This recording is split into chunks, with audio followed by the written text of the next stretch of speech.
Hello and welcome. This may get censored. Probably will be censored, but I'll still take my chances. And also, broken record alert. Bank of Canada raised its rates again, or should we put it, another rate hike. Everybody's talking about it, but let's see if I can fit that in. The world has never been so divided. Even when there was a world war going on, there was at least some consensus amongst nations themselves. Do you think all of this is just a coincidence? How all of a sudden the immaterial becomes material, the material becomes immaterial, the necessary becomes unnecessary, and the unnecessary becomes necessary. This divide has been constantly induced through media at first, and then through social media ever since it came into being. There were social differences, personal differences, geographical, geopolitical, just political, intellectual. On each and every single level, it is exploited by the elite, by the powerful. We cannot sit together and come to a consensus, even when it's coming down to voting, because our votes are now based on the woke agenda as well. Now, let me come to a very critical and very delicate topic, the LGBTQ2S++ community. Everybody in this society has their rights, and so do they. But what does the woke media do? They take their rights, they place it in their own bowl, and they start tooting their own horn, bringing in unnecessary stuff, rather than speaking about, hey, what about our basic human rights even? People accepting us, the society accepting us, the workplace accepting us. Why do we need to make it even so much serious that we got naked people swinging their schlongs in front of our kids? At least for me, keep my kids out of it. I want them to learn at their own pace. I do not need half-clad, half-dressed, half-assed, God knows half-brained, sitting in front of them and telling them, reading to them what actually happens in an adult movie. Taking names of the private parts, how it works.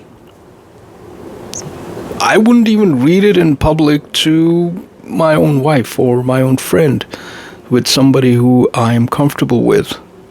Why would you read this to 4, 5, 6 years old? What kind of logic is behind that? Please let me know. I'm open to any suggestions. Second thing, you are not supposed to own anything at all. Living, commuting, anything you want to own. Remember, you will own nothing and still be happy.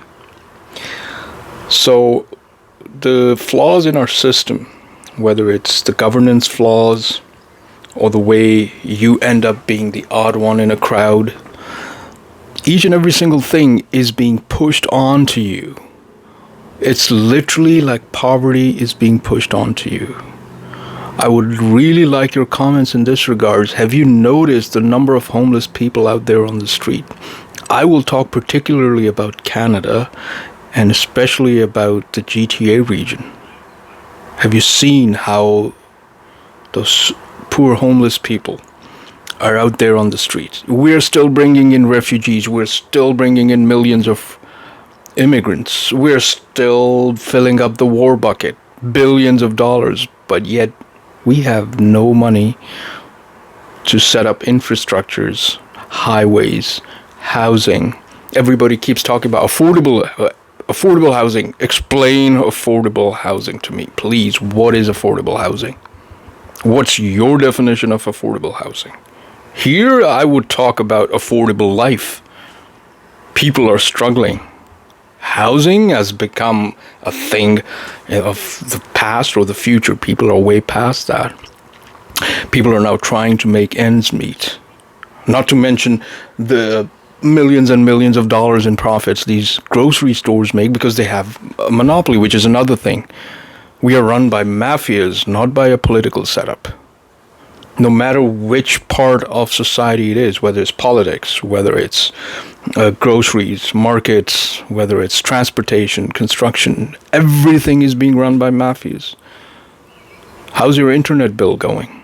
Your cellular bills? We are treated as if this is a thing of luxury, not a necessity. Cell phone and internet.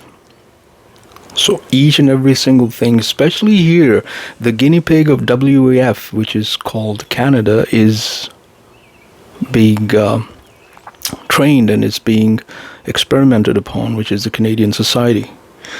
So it breaks my heart to see that there are so many people out there who, up till before the start of COVID, were happy and were able to afford life, were able to afford the housing, no matter what. But then after COVID, which was all planned, each and every single thing was taken away from you. The money that this government squandered with just gave individuals the money so it cannot be audited, instead of giving it to the businesses who were struggling so that they can keep their employees, pay them out of their own pockets. But no, then there would be no chance of corruption. So I don't know where it would be taken to, or where all of this would end up. There was so many things, but I just got overwhelmed by all of this stuff happening around us. So let me know what you think of your politicians. How about your new mayor, Toronto?